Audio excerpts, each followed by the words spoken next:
herejía, mátenlo. Bueno, no es una blasfemia, no es una herejía el decir que la palabra no es lo más importante, porque todo es importante, todo, desde las preguntas random donde tenemos para compartir, desde el saludo de los cumpleaños, desde la bienvenida a las personas que llegan por primera vez. Amigos, todo es importante, porque la palabra no es el texto bíblico lo importante es la palabra encarnada, la que hacemos vida, la palabra que vivimos todos los días. Eso realmente es lo importante. ¿Ya? Así que vamos a ir con el mensaje de hoy. ¿Alguien se acuerda cómo se llama el mensaje de hoy? Yo lo puse ahí en las redes sociales. Si alguien se acuerda, se desmutea y dice Chivo rápidamente cuál expiatorio. era. ¿Ah? Chivo expiatorio, algo así. Muy bien, muy bien. La mafia Daki haciéndose presente con chivo expiatorio. Así se llama el mensaje del día de hoy. Así que esto es lo que vamos a hablar. Les cuento, necesito que me presten su máxima atención, la atención que nunca antes han prestado en su vida para todos los TDAH. Yo sé que es difícil para todos los que tienen déficit de atención. Sé que es complejo, pero por favor préstenme atención. Y después vamos a dar la oportunidad a tres personitas para que hablen sobre qué acerca del mensaje. Y voy a ser enfático con esto, para que den su opinión acerca del mensaje o cómo el mensaje les hace sentido también y podamos escuchar también sus reflexiones al respecto. ¿Ok? ¿La música la escuchan bien? ¿Sí? ¿La escuchan bien? No está muy fuerte para que me digan después, está muy fuerte la música, los más ancianos, ¿no? ¿Está bien? Está bien. Ok, Está muy perfecto. fuerte la música.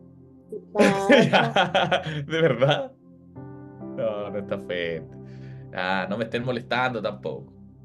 Bueno, hemos estado viendo algunas cositas los días martes en esta serie de textos y pretextos. Y si algo nos gusta en esta casa es que nos podamos acercar al texto bíblico a hacerle preguntas, a pelearnos con el texto bíblico, a negociar con el texto. Pero también quiero que en esta hora podamos hacer las paces con él. Porque a veces es difícil. Hay lecturas bíblicas que simplemente dan mucho miedo. No sé si a ustedes les ha pasado, pero yo a veces leía un texto y me daba miedo. Y hoy traje una de esas lecturas que me dan miedo. ¿Para qué? Para hacerlos sentir miedo y todos podamos tener la misma experiencia de miedo y de terror. No, no para que tengan miedo, pero quizá rememore o se mueva en sus entrañas los traumas más profundos que tuvieron al respecto. O quizá también puede ser una alternativa, si no son de contexto iglesia, que nunca hayan leído este texto. Pero vamos de todas formas a hacer paces con él. Así que si usted tiene su Biblia, me la muestra. Si no, puede descargarla. Si no, usted puede, no sé. Ahí mira, ahí me está mostrando la Biblia, la que tiene Eli. Así que muy bien. El Apocalipsis. No, vamos a alejarnos un poco del Apocalipsis, pero igual es una frase un poco... Bien, no el Apocalipsis, pero es un versículo bastante complejo o bastante temerario en algunas cosas. Así que vamos rápidamente a Marcos 3, 28 al 30. Si usted quiere seguirme en la lectura, puedes ir a tu Biblia. Marcos 3, 28 al 30. ¿De qué va a hablar este tipejo el día de hoy? Bueno, vamos a ver. Marcos 3, 28 al 30. Yo lo voy a leer en la versión NBI, pero usted para que no crea que le estoy mintiendo puede seguirme con la lectura. Marcos 3 del 28 al 30. ¿Lo tienes? ¿Sí? Listo. Juleto. Dice así. Les aseguro que todos los pecados y blasfemias se les perdonarán a todos por igual. Hasta ahí vamos bien. El perdón me gusta. Excepto, ay rayos, aquí empezamos con la complicación. Excepto a quien blasfeme contra el Espíritu Santo. Esto no tendrá no tendrá perdón jamás. Es culpable de pecado eterno. Es que ellos habían dicho, tiene un espíritu maligno. Oh. Yo hubiese terminado este versículo bíblico poniendo un paréntesis y poniendo risa maléfica. Ellos habían dicho, tiene un espíritu maligno. Yo creo que la mejor forma de terminar este texto hubiese sido así. Pero bueno, no la escribí yo. No la escribí yo. Pero yo recuerdo cuando era niño y asistía a la iglesia que me reventaba la cabeza esta idea de que solo un pecado, dentro de todos los pecados, era imperdonable. ¿Y ese cuál era? Blasfemar contra el Espíritu Santo. ¿Ustedes habían escuchado este versículo bíblico? Si es que usted no lo escuchó, desbloqueé el micrófono y dice, no, no lo había escuchado nunca. Dígalo, dígalo nomás. ¿No lo había escuchado nunca? Sí, me dicen, sí, gracias, Sí, sí lo sí. había escuchado. Muchas gracias. Muchas gracias. Ya, la Paula no la había escuchado. Bueno, ahora estoy metiéndote un miedo que a lo mejor no tenías. Pero vamos a hacer las paces con este texto. Está en la Biblia, está en Marcos, pero vamos a hacer las paces con este texto que no habías escuchado y que ahora parece terrible, ¿sí o no? Bueno, yo recuerdo que esto era lo que decían, este pecado imperdonable era blasfemar contra el Espíritu Santo. Y digamos que de alguna forma recuerdo que este niño curioso e inquieto, después de haber escuchado este versículo que se lo daban a los niños en la escuela dominical, imagínate, hay un pecado imperdonable, niños, después de yo estar coloreando a Abraham, después de estar coloreando que Moisés abrió el mar rojo, dice, hay un pecado imperdonable, la blasfemia contra el Espíritu Santo. Oh, rayos, y yo así como para la embarrada, pero se me ocurre preguntarle a la profesora de escuela dominical, disculpe, teacher, disculpe, profe, disculpe, señora, disculpe, ¿qué es esto de blasfemar contra el Espíritu Santo? ¿Qué significa? Y ella básicamente me respondió que blasfemar contra el Espíritu Santo es decir que el Espíritu Santo en realidad no existe. O decir que alguna manifestación del Espíritu no era de Dios. Esto era una blasfemia y un pecado que no se perdona. Amigos, esta respuesta, analizándola después de años, yo digo, es una respuesta primero que te adoctrina desde pequeño a qué cosa? A no cuestionar nada. No cuestionar absolutamente nada porque puede ser una blasfemia imperdonable. Aunque a ti esa manifestación que dicen que es del Espíritu te parezca muy extraña, aunque te quieran alargar el brazo, como esos milagros de alargar el brazo que te están dando, ¿me cachado? Dicen, no, eso es del Espíritu. Y decir que no era del Espíritu, ¡ah! Puede ser un pecado imperdonable. Y te están alargando el brazo y uno ya no sabe hasta dónde te pueden llegar los brazos. Señora, ya, pare ahí nomás, no me lo alargue más, no. O estos milagros de que te quieran hacer adelgazar con una oración, o que alguien venga a profetizarte, porque en alguna iglesia se da que viene como un profeta y te quiere decir el futuro y leer el futuro y te dice al oído una cachada de estupideces que definitivamente no eran parte de Dios, pero decir que no lo era, uno dice, hoy quizás si digo que no es esto de Dios, sea este famosísimo pecado imperdonable. Aparentemente, chiquillos, de acuerdo a lo que nos habían enseñado y de acuerdo a esta lectura casi literal de este texto bíblico, tú podías hablar mal del Padre, del Hijo, podías hablar mal de ellos hasta el cansancio, pero del Espíritu Santo, no, jamás, porque es como el miembro más sensible de la Trinidad o algo así se consideraba y yo como que no entendía. O sea, tú podías cometer asesinatos, podías cometer grandes robos, robos a, no sé, al Banco de España, como en la Casa de Papel, robos gigantescos como la Gran Estafa, no sé, o incluso robo hormigas también, no sé, irte al supermercado, sacar unas cuantas uvas en temporada de uvas, o pellizcar el pan caliente. ¿Ustedes nunca la han hecho esa en el supermercado? Sacarse un pedacito de pan caliente, ¿no? No, dice, no me hagas sentir mal. Ahí está Corina con su esposo y su esposo está diciendo, no, nunca lo he hecho. ¿Yo qué soy? ¿Un ladrón? Soy un ratero en este momento. Yo me he peleado con mucha gente que hace eso. Sí, es que, perdóname, pero es inevitable ese olor No, rico no que tiene puedes el pan. hacerlo. No, no, no pueden No, hacerlo. no Y la lo persona debería que hacer. saca Si el sé que pan, está mal, si sé que está y mal, la pero gente no es que un saca el pecado pan sin, imperdonable. y la gente que saca el pan sin tenaza también lo reto. Y me he peleado con personas en el supermercado. Muy bien. Y más encima, sin mantequilla, porque si vaya a pellizcar un pan, por Más encima, último, también abre una mantequilla. por último. Sí, es verdad. Pero imagínate, podrías cometer asesinatos, grandes robos, estos robos hormiga, que podrían ser perdonados de alguna vez. Pero si dices algo del Espíritu Santo, que el Espíritu Santo no es real o que esto no es del Espíritu, si dices esas palabras en ese orden, sería imperdonable. Condenación eterna, fuego, una cosa así. Lo cual de verdad para mí no tenía mucho sentido, amigos. Además que sí, me daba mucho miedo y era una de las razones por qué a veces yo dormía en la cama de mi mamá hasta los 19 años y les he contado eso, que me daba miedo de repente y como que, no sé, me daba miedo porque yo decía, y si sin querer dije algo en contra del espíritu y no me di cuenta y voy a pasar la eternidad en el infierno, esa cuestión me aterraba a mí. Tenía mucho miedo, de hecho me acercaba mucho a Dios por miedo. Así que durante toda esta semana he estado analizando este texto del Evangelio, porque está ahí, no lo puedo sacar y decir, ah, no, no existe, no, está ahí.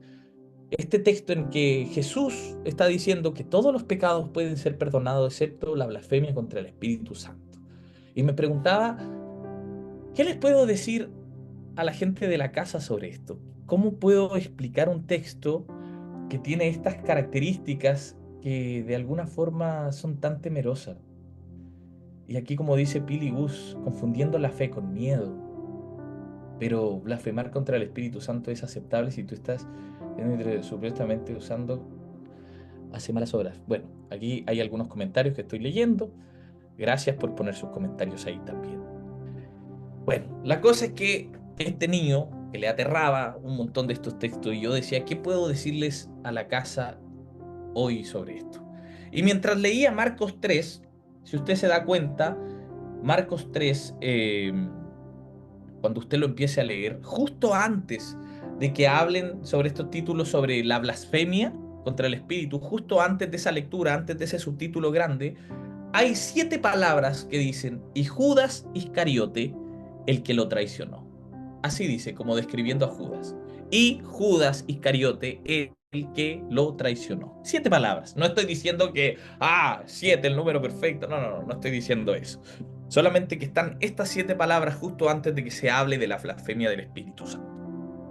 No les puedo asegurar que debamos conectar y leer en conjunto estos dos pasajes, pero después de haber visto el nombre de Judas, después de haber leído y más arriba ver el nombre de Judas ahí, mientras obviamente estaba pensando en qué cosas constituyen un pecado imperdonable, ya no podía dejar de ver ese nombre de Judas ahí. Estaba como molestándome todo el rato, como una piedra en el zapato. Me estaba molestando como las migas de pan me molestan en la noche cuando estoy a punto de quedarme dormido y siento una miga. Bueno, así me empezó a molestar ver el nombre de Judas ahí. Y me pregunté, ¿fue imperdonable la traición de Judas a Jesús? Y esta quizás no era la primera vez que yo me hacía esta pregunta, me lo he preguntado antes.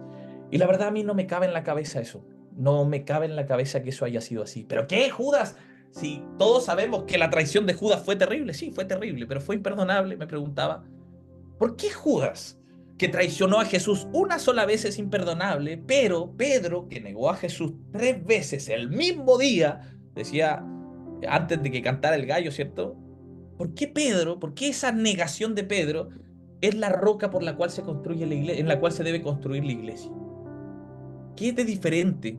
Y yo creo que he hablado de esto en alguna ocasión, he hablado acerca de que la única diferencia que yo veo entre Judas y Pedro no es que sus pecados fueran cualitativamente diferentes. ¿Saben cuál es la diferencia? La diferencia es que uno se quedó para ver cómo cambiaba su historia y el otro no. Esa es la diferencia que yo veo.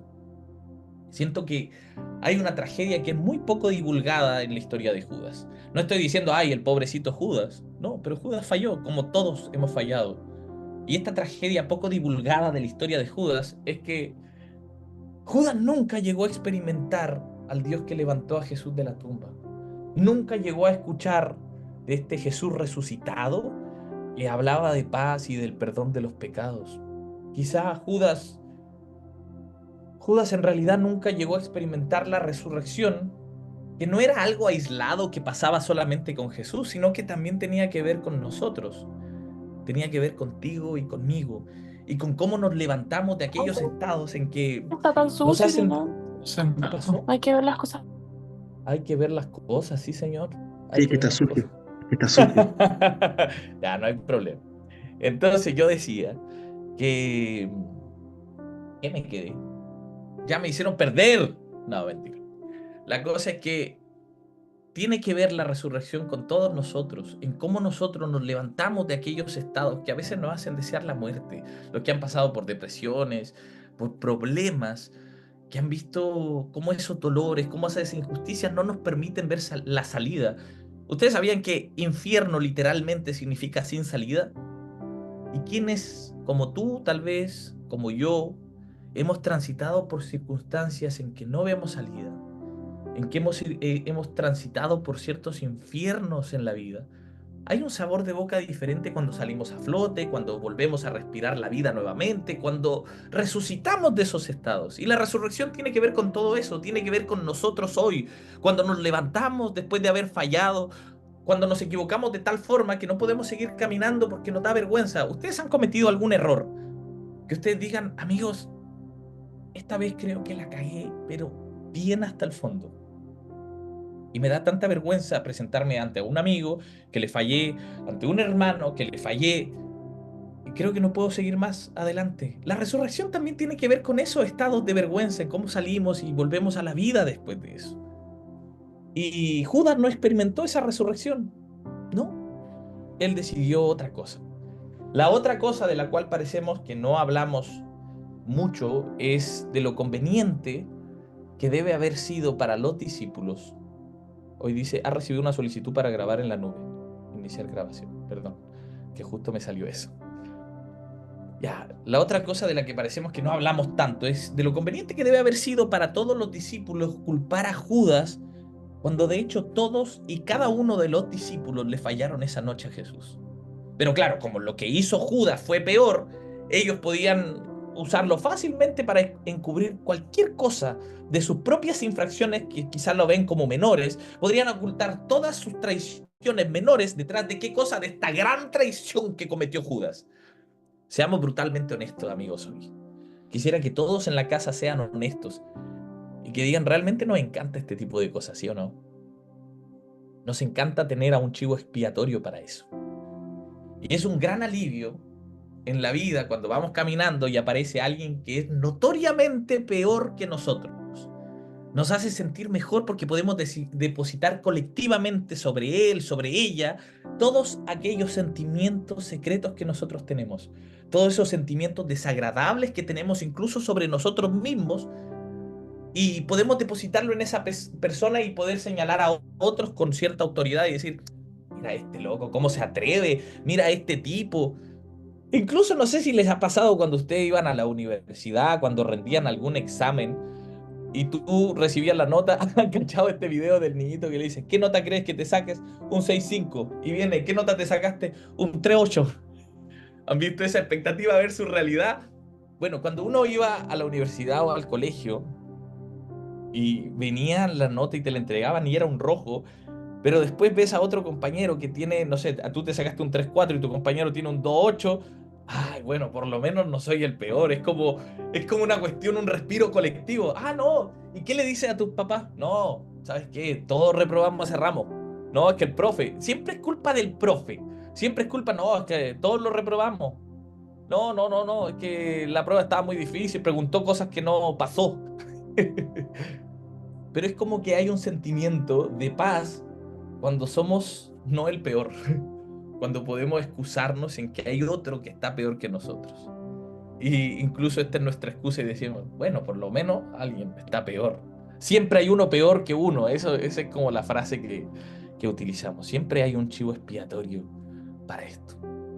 Amigos, históricamente hablando, esto también nos sirve para crear una unión, una cohesión social.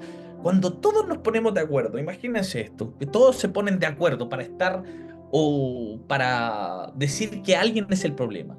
Si todos están de acuerdo en quién es el verdadero problema, podemos crear un vínculo social con personas que nos ayuden a unirnos en contra de otros, para poder hablar mal de otros. Mientras, claro, nosotros ocultamos nuestros propios pecados menores, nuestras fallas, porque, loco, no valen la pena. No valen la pena porque hay un pecado más grande, hay fallas más grandes que la tiene otro. ¿Y eso es efectivo? Claro que lo es. Hay un clérigo cristiano que era considerado el padre de la Iglesia de Oriente, que es Juan Crisóstomo. Y esta frase a mí, de verdad, me la voy a tatuar en algún momento. Sí, yo soy de tatuarme frase igual. Pero dice, no hay amistad más diabólica que creerse obligado a odiar a alguien por amor a tu amigo. Voy a decirlo de nuevo por si ustedes lo quieren anotar.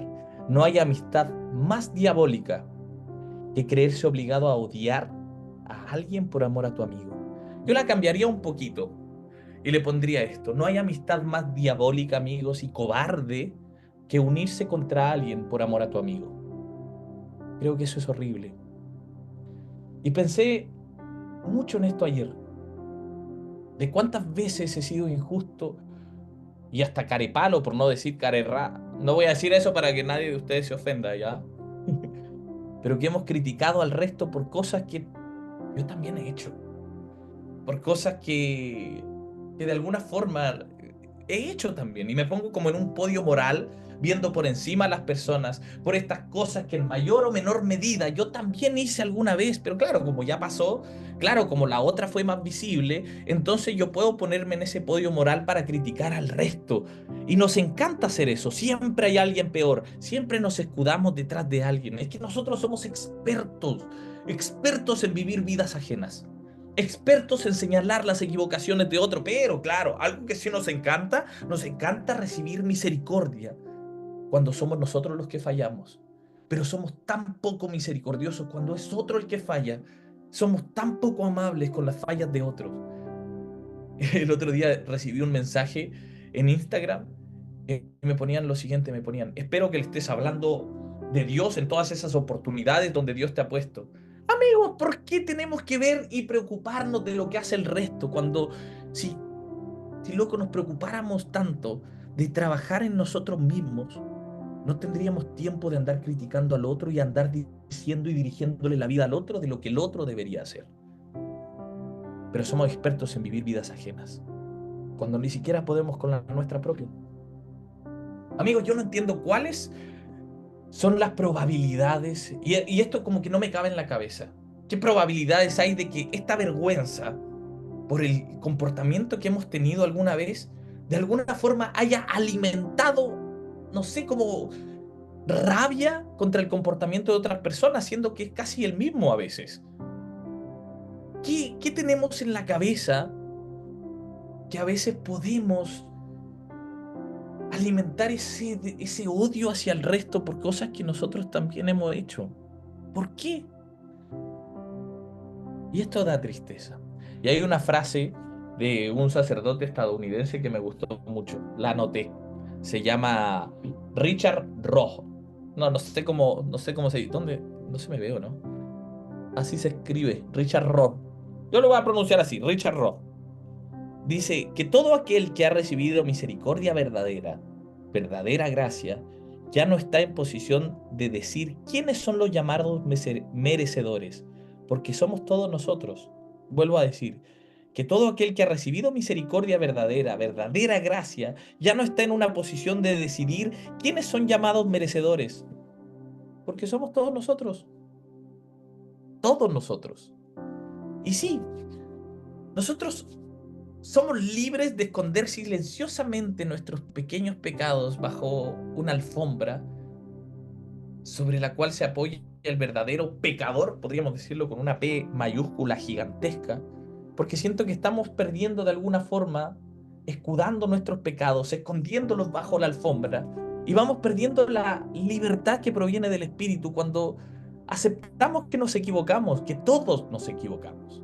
Nos perdemos la libertad que proviene del Espíritu en la reconciliación entre dos personas que están quebrantadas.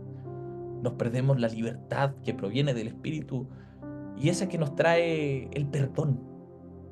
Loco, si Judas fue considerado imperdonable, no solamente por la comunidad, sí, creo que la comunidad buscó o jugó un papel muy importante en eso, pero por él mismo, porque no solamente tenía que lidiar con los pensamientos del resto, y de que años después a la persona traidora la llamemos Judas, porque ustedes se han puesto a pensar en Judas. No estoy diciendo que es el pobrecito, pero todo el mundo ha hecho de Judas este chivo expiatorio para decir: no, Judas fue el peor, ese fue el magno evento de traiciones. Siento que todos lo dejaron solo. No hay mucha justicia para ese pobre Judas, ¿no? Imagínense, si Judas fue considerado por la comunidad, por nosotros mismos, imperdonable, imagínense por él mismo cuánto se castigó, que tuvo que acabar con su vida porque él también se sentía sucio. ¿No parece eso en sí mismo una blasfemia contra el Espíritu Santo? Y para mí este es el concepto que quería compartir con ustedes.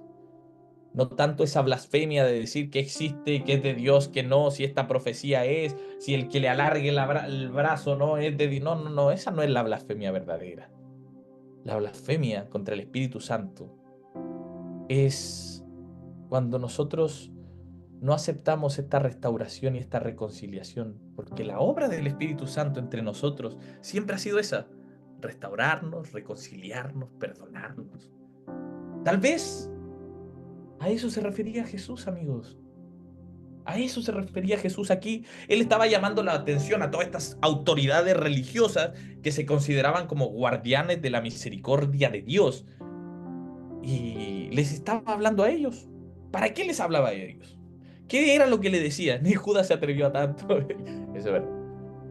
Jesús le estaba hablando de que la blasfemia contra el Espíritu Santo en un contexto de que aquellos que quieren hacernos creer, ¿qué cosa? Dos cosas. Primero, que ellos mismos nunca necesitarían la misericordia de Dios. No hay nada como un buen error para que nosotros podamos entender que todos nosotros necesitamos la misericordia de Dios. Porque, amigos, entre más alto suban, entre más alto te creas mejor que los otros, más arriba que el resto, va a ser más fuerte la caída, yo te lo aseguro. Y vas a necesitar la misericordia de Dios en algún momento. Y no solo de Dios, sino que del resto. Entonces la blasfemia contra el Espíritu Santo tenía que ver con eso, con que tú creas que no eres digno, o sea, con que creas que no necesitas la misericordia de Dios, más que no seas digno, que no necesitas la misericordia de Dios. Y la segunda, que hay un límite de esta misericordia, que hay un límite en cuánto, en cómo, en dónde o a quién se aplica la misericordia de Dios a los demás. Esta es la blasfemia contra el Espíritu Santo. Jesús les acusa de blasfemia a aquellos liquidadores de seguros espirituales que quieren hacerte creer que no cumples con las condiciones para recibir esta cobertura del Espíritu en tu condición preexistente, que te impedirá recibir la sanación que quieres, el perdón que necesitas, que te haga sentir aceptado, perdonado. Amigos, por cierto, ni siquiera necesitamos de estos escribas, de estos fariseos, de estos religiosos para que esto suceda. Porque ¿qué pasa con nosotros? Ustedes a veces se pueden perdonar a ustedes mismos. Cuando ustedes cometen un error, ¿son misericordiosos con ustedes mismos? No sé, yo creo que cuando no nos perdonamos también a nosotros por un error que cometemos, también no estamos diciendo de alguna forma a un Cortés: no, gracias, la obra del Espíritu no la necesito en este momento, no necesitamos eso, ¿no lo estamos diciendo? Yo me acuerdo que mi hermana mayor, la Pame, una vez me llamó la atención por esto, porque yo me estaba dando una paliza por un error que yo había cometido. O sea, yo estaba siendo muy cruel, estaba siendo demasiado duro conmigo mismo. No podía dejar pasar aquello que había hecho. Y ella me preguntó si yo en algún momento podía perdonar a algún amigo que había cometido el mismo error, que había hecho lo mismo que yo. Y yo le dije que sí, que no había duda, yo puedo perdonar eso. Me dijo: ¿pero no contigo mismo? Ella me preguntaba así. Yo le dije: no, no puedo ser así conmigo mismo, no puedo permitírmelo. Y ella me dijo algo que me marcó, porque me dijo: ah, bueno, Santiago, eso que parece humildad, no es humildad, es orgullo. Es orgullo, por eso no puedes perdonarte. Porque claro, tú puedes permitírselo a otro, pero no a ti mismo. Qué triste cuando nosotros preferimos ser subyugados por el orgullo antes que ser liberados por la gracia de Dios. Y quizá yo hoy no puedo afirmar lo que puede haberte mantenido afuera del perdón contigo mismo, del que tú te perdones. No sé qué es eso. Tal vez creas que en realidad no lo necesitas, tal vez creas que en realidad no lo mereces, no sé. No sé qué puede haberte negado a ti mismo o a los demás, que tengas una noción equivocada de aquello que vales. No sé quién le mintió tanto a Judas, haciéndole sentir que él iba a ser, que no iba a ser perdonado. No sé qué es lo que te hace pensar a ti que Judas no estará en el cielo si todos fallamos. ¿Alguien alguna vez ha pensado que Judas estaría en el cielo o no? ¿Se han pensado decir: no, yo creo que Judas iba a estar en el cielo? Porque yo antes siempre veía como que Judas iba a estar condenado siempre al infierno por lo que hizo, y este loco no merece nada, y como que eso está arraigado en mí. Y como que las personas que fallan a veces también las tenemos ahí, o nosotros mismos nos tenemos ahí porque tenemos una noción equivocada de lo que valemos. No sé, no sé quién puede habernos convertido en un chivo expiatorio a nosotros para hacernos sentir menos, para hacernos sentir o para que otros pudieran sentirse menos culpables con sus errores. Pero sí sé algo, que tus demonios, que las cosas con las que tú luchas, no son rival para la misericordia de Dios. Amigos, yo sé que Jesús hizo grandes esfuerzos para sanar a los enfermos, para liberar a los prisioneros. No se cayó nunca acerca del perdón. Y para mí es eso, la vida de Jesús. Es como un desafío a esta soberbia humana, a este orgullo humano, a esta extravagancia humana. Porque Él establece con su vida una nueva humanidad en la que ya no hay un sistema de calificación ni de clasificación, donde no hay puntos extra que puedas obtener haciendo algo. Porque cuando hay misericordia y cuando hay perdón, este papel de chivos expiatorios, yo creo que se vuelve inservible, se vuelve obsoleto, ya no nos sirve de nada más. No necesitamos ver a nadie como nuestra competencia o como una base de comparación. Y no hay a quien echar la culpa cuando nosotros no tenemos nada de qué ocultar o nada de qué temer. No necesitamos resguardarnos en otros, en sus errores mayores a los nuestros para sentirnos más que el resto.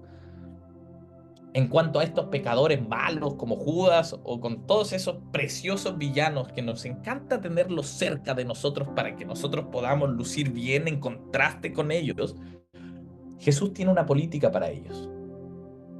¿Y sabes cuál es esa política? No cancelarlos, no expulsarlos. Cualquiera que haya sido esa situación, este buen Dios, ¿saben lo que hace? Va a buscarlos. Y a mí esto me emociona mucho, porque no importa cuántas fallas tengamos, cuánto creas que no vales, Jesús a través de muchas de sus parábolas intentó decirnos que Él va tras de nosotros. Utilizó una parábola de la moneda perdida, una moneda valiosa que la buscaban por toda la casa. Ocupó una parábola de la oveja perdida. Él podía dejar a las otras 99 para ir a buscar a esa oveja que se perdió, o del hijo perdido, que no importa lo que haya sucedido, no importa lo que haya hecho, no importan las cosas que hayan pasado, pero él iba tras esa persona para abrazar a los que en algún momento se extraviaron. Esas eran las formas favoritas que tenía Jesús para explicarnos el cómo nos ama. Y mientras nosotros, chiquillos, condenamos a cualquiera que sea incluso un poquito más culpable que nosotros, Él está de rodillas recorriendo todos los pisos de esta tierra para recuperarlos. Y también a nosotros. Dios siempre nos va a querer recuperar de aquellos tan perdidos que estamos. Por eso, este hijo perdido, del hijo pródigo, del padre amoroso, es una linda historia en donde vemos los dos polos. Un hijo totalmente perdido, equivocado, culpable, podríamos decirlo por otro lado, y el otro hermano que también es culpable. ¿Saben por qué es culpable? Porque él no quería la misericordia con su hermano. No la quería. De hecho, se pone como envidioso de que Dios lo perdone. O sea, de que el papá en este caso lo perdone. Se pone envidioso de que quiera hacerle una cena grande para este hijo que se equivocó. Pero los dos están perdidos y el amor del padre es para los dos. Tanto para el que se pierde dentro de la casa como el que se pierde afuera. Y Pablo en Gálatas 6:1 dice algo bacán. Y me gusta mucho esto.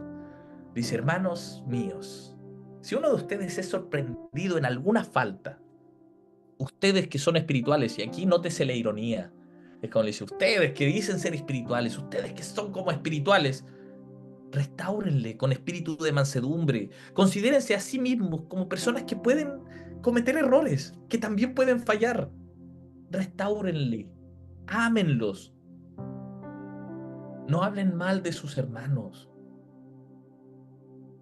Porque a ustedes no les va a gustar cuando ustedes estén en ese podio y cuando otros se crean con el derecho de hablar mal de ustedes.